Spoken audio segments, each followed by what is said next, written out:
Hi friends, welcome to way to second hand lorries Betamcherla. ఈరోజు మన ముందుకు వచ్చింది 2021 మోడల్ 16 టైర్ టాటా 425 2021 మోడల్. ఈ బండి వచ్చేసి ఫ్రెష్గా బాడీ బిల్డ్ కట్టడం జరిగింది. ఒకసారి బండి చూద్దాం రండి.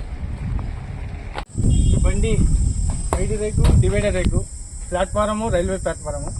అలాగే ఇది గేజ్ కూడా హెవీ గేజ్, సైడ్ యాంగిలర్లు 6 ఇంచెస్ హెవీ గేజ్ యాంగిలర్లు. అలాగే ఇట్లా మ్యాట్ కూడా వేయించారు. ₹1,00,000 టైర్లు ఉన్నాయి. ఈ నెంబర్ కూడా బాగుందండి, 4059 922 బండి అండి. చూడండి, ఓనర్ గారు ఈ బండి రేట్ వచ్చేసి 33 లక్షలు చెప్పారండి. మేమేం చెప్పామంటే 33 లక్షలు పోదండి, 32 లక్షలకి అయితే పోతుందని చెప్పాము. మీకు ఒకవేళ వద్దు, టైర్లు వద్దు అనుకుంటే ₹1,00,000 తగ్గుతుందండి. అదే అట్లనే ఇది రికార్డు ఫ్రెష్ రికార్డ్ అండి. ఎఫ్సీ కూడా అయిపోయింది, ఇన్సూరెన్స్ అన్ని ఫ్రెష్. ఈ లారీ కావాలనుకున్న వారు స్క్రీన్ మీద ఉన్న నెంబర్కి కాల్ చేయండి. అలాగే మా వీడియోస్ని లైక్ చేయండి, షేర్ చేయండి. మరిన్ని మంచి వీడియోస్ తీసుకొని మేము ముందుకు వస్తాం.